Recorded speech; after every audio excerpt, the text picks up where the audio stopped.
La muerte es uno de los mayores misterios que cercan la humanidad. En realidad, todo ser viviente en el momento de nacer empieza a morir. La hora de la muerte, ya sea por causas naturales o por accidente, es el fin de una pendiente por la que se va descendiendo el organismo desde la hora de su nacimiento. Nuestro cuerpo humano es un conjunto de células que son seres vivos, y como todos estos seres vivos nacen, crecen, se reproducen y mueren. Las células de nuestro cuerpo cumplen con las funciones citadas en breve tiempo. El tiempo que se nos concede para vivir es el que emplea nuestro cuerpo para producir células nuevas que sustituyan a las células que vayan muriendo. Tan pronto como el cuerpo humano sea incapaz de realizar esta importantísima función de producir nuevas células para reemplazar a las que mueren, podría decirse que ya está muy próxima la hora de que ese cuerpo humano muera. La Biblia dice que la causa de la muerte es el pecado, como dice en Corintios 15:56. Los primeros seres humanos, Adán y Eva, perdieron la vida porque se rebelaron contra el Creador. Al pecar, se alejaron de Dios, lo cual solo podría llevarlos a la muerte. Adán transmitió a sus descendientes el pecado, un defecto hereditario. La Biblia lo explica así: por medio de un solo hombre, el pecado entró en el mundo, y la muerte mediante el pecado, y así la muerte se extendió a todos los hombres, porque todos habían pecado. Como todos pecamos, todos morimos. Dejando al margen interpretaciones religiosas, ¿por qué mueren las células? Cuando una célula realiza una función determinada, dicha función significa casi siempre intercambiar sustancias, productos y moléculas con el exterior, procesarlas de alguna forma y expulsar el producto resultante y los restos. Sin embargo, algunos procesos celulares no son absolutamente perfectos en su rendimiento, y suelen quedar sustancias que la célula no es capaz de procesar, pero por sus características moleculares tampoco puede expulsar. El interior de la célula es un fluido en el que flotan moléculas y orgánulos, y cuando estos desechos se acumulan en una cantidad excesiva, la célula puede llegar a morir literalmente enterrada en basura. Sin embargo, cuando se divide en dos células hijas, la cantidad de basura que había en una célula se divide en dos. Con este nivel de toxinas, las dos células hijas pueden seguir viviendo hasta que se vuelvan a acumular más toxinas de las que puedan soportar, en cuyo momento volverán a dividirse hasta que se agoten todas sus vidas. Cuando esto ocurre, la célula dejará de funcionar, morirá y se desintegrará. Los ubicuos glóbulos blancos recogerán estos pedazos y los llevarán por el torrente sanguíneo hasta el hígado o los riñones, donde serán filtrados y expulsados del organismo. El hueco que dejan estas células muertas es ocupado por otras células de la misma clase, pero que aún les quedan bastantes vidas, y que hasta el momento se habían mantenido a la espera de empezar a realizar su labor. Si por alguna mutación genética hubiera producido que estas células no perdieran telómeros en la replicación y que del mismo modo pudieran expulsar estas toxinas que se van acumulando durante su ciclo de vida, esto no hubiera sido un valor añadido que nos hubiera dado ventaja a estas células, reemplazando con ventaja al sistema actual que nos condena a una muerte inevitable. Sorprendentemente, la respuesta es que no. Supongamos que en algún momento de la evolución hubiera surgido un organismo que no envejeciera. Este organismo sería inmortal. Solo moriría por acción de los depredadores, pero su índice de mortalidad sería muy bajo. Este organismo inmortal tendría hijos, y cuando estos crecieran, se independizarían para buscar un nuevo hábitat donde vivir y reproducirse. Más tarde o temprano, el hábitat que pueden habitar estos organismos estaría lleno, y entonces comenzará la lucha por el espacio vital.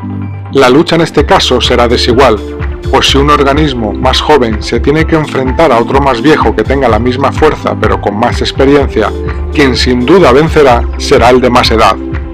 En una situación así, la consecuencia fundamental es que dicha especie dejará de evolucionar. Las especies evolucionan y se adaptan al medio teniendo hijos distintos a los padres. Alguno de estos hijos tendrá alguna capacidad que les dé ventaja sobre otros organismos de su especie, mientras que otros tendrán menos ventajas. La lucha por la vida hace que los hijos con más ventajas tengan una vida más larga y tengan a su vez más hijos. Y al cabo de muchas generaciones, esas ventajas que inicialmente solo tenía un organismo formen parte de la dotación genética de toda la población de la especie. En el caso de estos organismos inmortales, la evolución hará que solo los que mejor se adapten al medio puedan llegar a la edad suficiente para reproducirse. Pero cuando la adaptación a este medio fuera perfecta, la evolución se estancará. Y cualquier hijo que tengan morirá casi sin tiempo a reproducirse, ya sea de hambre o bajo las garras de otro organismo, que incluso podría ser de su propia especie o que muy posiblemente podría ser su propio abuelo. El hombre siempre ha ansiado la longevidad, incluso ha tratado de alcanzar la inmortalidad. A partir del siglo IV, unos fármacos supuestamente preparados para hacer posible la inmortalidad despertaron la curiosidad de la nobleza china. Posteriormente, algunos emperadores chinos tomaron presuntos elixires de la vida, hechos de mercurio, y murieron. Hoy día, la creencia general en todas las partes de la Tierra es que la muerte no es el fin de nuestra existencia. Tanto budistas como hindúes, musulmanes y otros abrigan la feliz esperanza de una vida después de la muerte. Lo que sí es cierto es que la muerte no es elegida, tiene su propio momento y, como decía Calderón de la Barca, la muerte es siempre temprana y no perdona a ninguno. Venimos con una hoja de ruta que tiene fecha de caducidad. La muerte suele ser como un terremoto cuyo epicentro se encuentra en los seres allegados, pero nos sacude a todos. Y este terremoto siempre tiene asociado una lección de vida. La muerte es parte de la vida. Naturalmente todo lo que vive ha de morir y deja de existir en algún momento, desde el microbio más pequeño hasta nuestro sistema solar e incluso galaxias enteras, y el universo entero llegarán eventualmente a un final. El tiempo que toman es solo una ilusión propia de la mente humana. La muerte es una de las escasas certezas que tenemos en nuestra vida. Casi cualquier otro elemento de nuestro existir es simplemente el resultado de innumerables posibilidades que pueden llegar a ser, o que no, y que se conjugan momento a momento para formar el hilo de lo que llamamos vida. Pero la muerte es un hecho. Tenemos miedo a la muerte porque tememos a lo desconocido. Este temor es normal ante cualquier circunstancia nueva en nuestra vida. No podemos imaginar lo que encontraremos después de morir. Nadie nos ha contado si hay algo o no hay nada. Aun cuando tenemos creencias religiosas que nos dicen que somos eternos, no llegamos a creerlo del todo. Desde su origen, la filosofía constituye una reflexión acerca de los principios de la realidad, pero también se ha ocupado de reflexionar acerca de los últimos momentos de la naturaleza humana. Sócrates fue el primer mártir de la filosofía y fue también quien inauguró la tradición del pensamiento hacia la muerte. Por otro lado, a Platón se le ha considerado como el primero que concibió la filosofía no solo como una reflexión del orden y la verdad del universo, sino como la búsqueda del sentido de la vida de acuerdo con lo que se considera que es su final, la muerte. Para Aristóteles, el alma no existe por un lado y el cuerpo por otro, sino que ambos existen exclusivamente en una sustancia llamada hombre. Según Aristóteles, la distinción entre alma y cuerpo existe solo epistemológicamente, es decir, solo puede ser pensada. ¿Qué sucede cuando dejamos de respirar, cesa el funcionamiento de nuestros órganos, la sangre no fluye y en consecuencia se detiene nuestra actividad cerebral? Cuando todo esto ocurre, nos hemos muerto y no hay vuelta atrás. La humanidad siempre ha tenido la esperanza de que haya vida después de la muerte. Desde distintos puntos de vista, esta existencia hipotética tiene lugar en un ámbito espiritual, mientras que en otros casos, el ser puede volver a nacer en este mundo y comenzar de nuevo el ciclo de vida, probablemente sin recordar lo que haya hecho en el pasado.